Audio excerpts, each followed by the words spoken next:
Mathura police ने जब इस तथाकथित इंजीनियर बाबा के मोबाइल का लॉक खोला तो पुलिस कमिश्नर से लेकर कांस्टेबल तक के पैरों तले जमी खिसक गई। पहले नशा दिया, फिर लूटी उनकी आबरू और फिर शुरू किया ब्लैकमेलिंग का वो धंधा जिसने कई जिंदगियां बर्बाद कर दी। सालाना 20 लाख रुपए का पैकेज, देश के सबसे प्रतिष्ठित संस्थान आईआईटी रुड़की से इंजीनियरिंग की डिग्री और मुंह पर गीता के श्लोक। कोई भी पिता ऐसे प्रोफाइल देखकर अपनी बेटी का हाथ इसके हाथ में सौंप दे सकता है। कोई भी पढ़ी लिखी लड़की इस पर आंख मूंद कर भरोसा कर ले।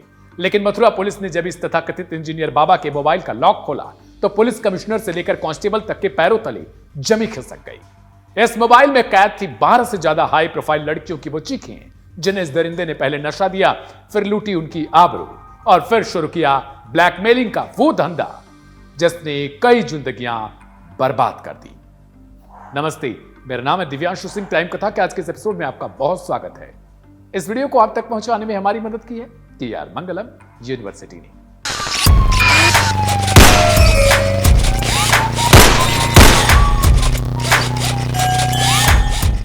मथुरा पुलिस द्वारा अदालत में पेश किए गए आरोपों और पीड़िता के बयानों के आधार पर यह कहानी किसी हॉरर फिल्म से कम नहीं है।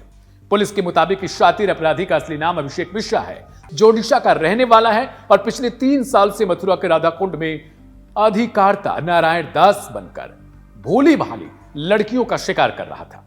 आइए सिलसिलेवार तरीके से समझते हैं पुलिस के फाइल में दर्ज इसके गुनाहों की वो दास्तां जो इस आईआईटी वाले बाबा को सीधे जेल की सीखचों माने सलाखों के पीछे ले गई।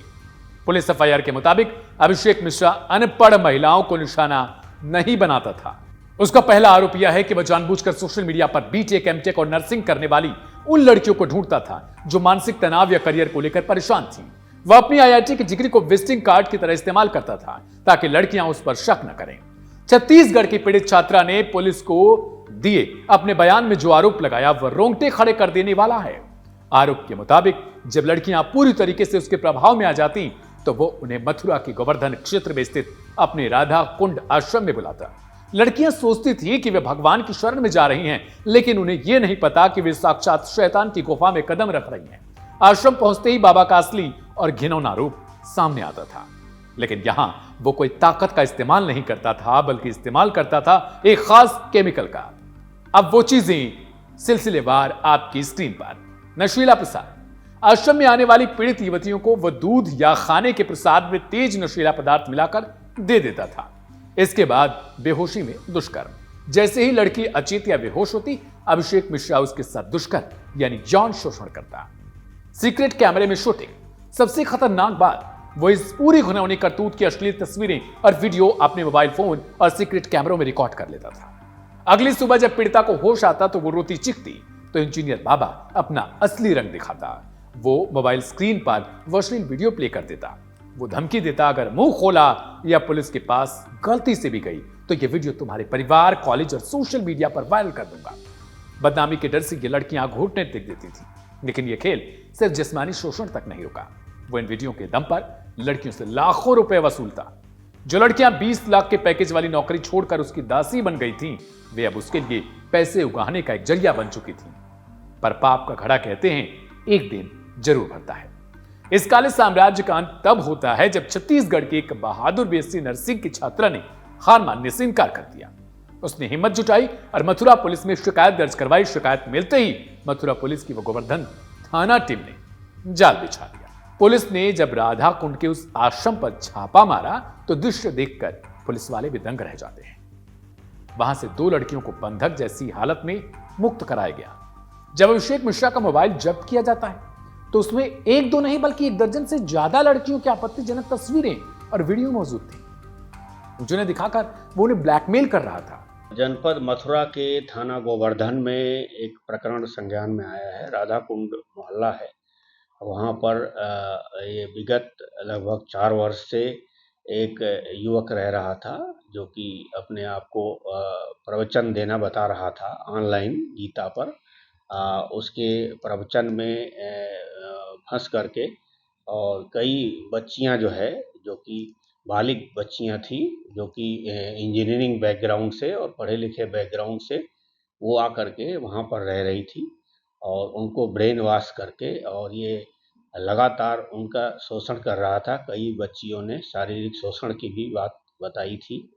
इस प्रकरण को संज्ञान में लिया गया और अभियोग पंजीकृत करा लिया गया था, जिसमें एक बच्ची जो खुलकर सामने आई थी उसका बयान अंकित कराया गया और उस बयान के आधार पे बलात्कार का मुकदमा इस युवक के विरुद्ध दर्ज करा के उसको कल गोवर्धन पुलिस के द्वारा गिरफ्तार कर लिया गया है।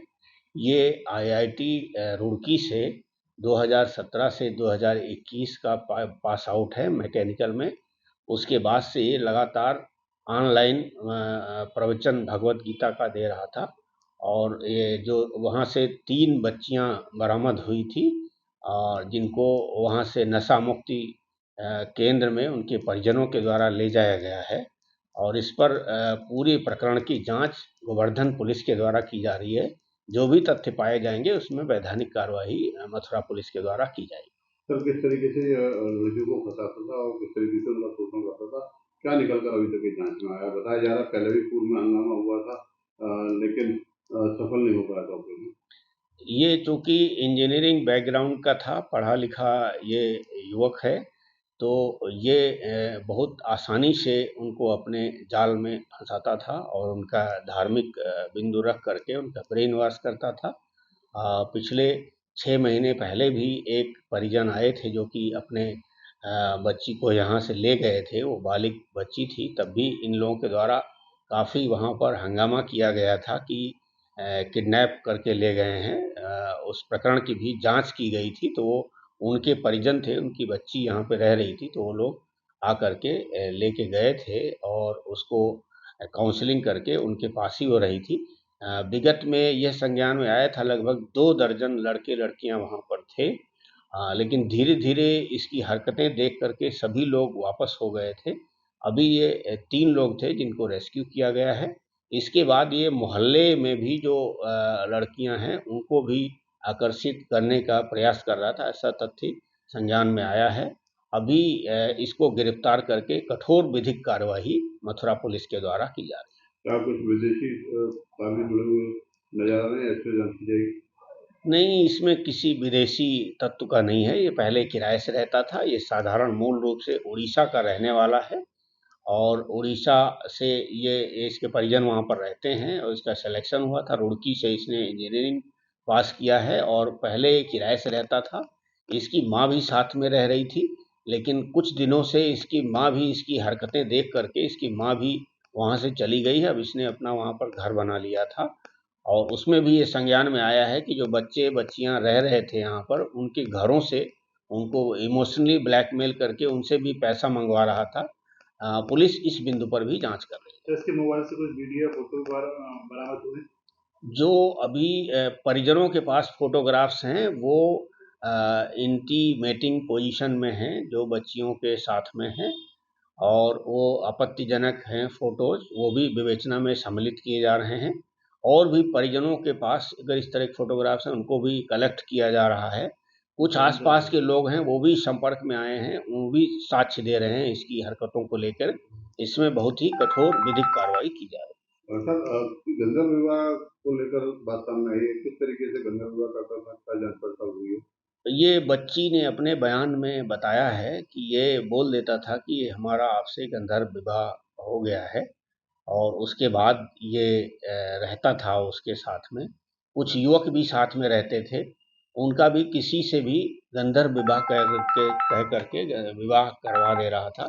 इस तरह के तथ्य संज्ञान में आया है जो कि बताया गया है और उसका भी परीक्षण पुलिस के द्वारा किया जा रहा है। लड़कियां भी इंजीनियरिंग करी हुई बताया जा रहा है, एमटेक बीटेक। काफ़ी पढ़ी लिखी बच्चियां हैं और उनको इमोशनली ब्लैकमेल इसने किया है। अभी सभी की काउंसलिंग की जा रही है और इसमें सभी को जो है कोशिश की जाएगी। पुलिस का भी प्रयास रहेगा और जो नशा मुक्ति केंद्र हैं वो लोग भी प्रयास कर रहे हैं कि वो सही रास्ते पर आए। आईआईटी की डिग्री, लाखों का पैकेज और गीता का ज्ञान, ये सब अभिषेक मिश्रा के लिए सिर्फ एक मुखौटा थी। आज वो सलाखों के पीछे अपनी करनी की सजा भुगत रहा है। लेकिन यह कहानी हमें एक बड़ा सबक देती है। अंधविश्वास चाहे अनपढ़ का हो या किसी हाई एजुकेटेड डिग्री होल्डर का, अंजाम हमेशा भयानक होता है। सोशल मीडिया पर दिखने वाले हर बाबा या गुरु पर आंख मूंद कर भरोसा ना करें। सतर्क रहें, सुरक्षित रहें, देखते रहें हमारा शो क्राइम कथा, हर रोज रात 10 बजे सिर्फ लाइव हिंदुस्तान पर, मेरे यानी दिव्यांशु सिंह के साथ। नमस्ते, शुक्रिया, शुभ रात्रि।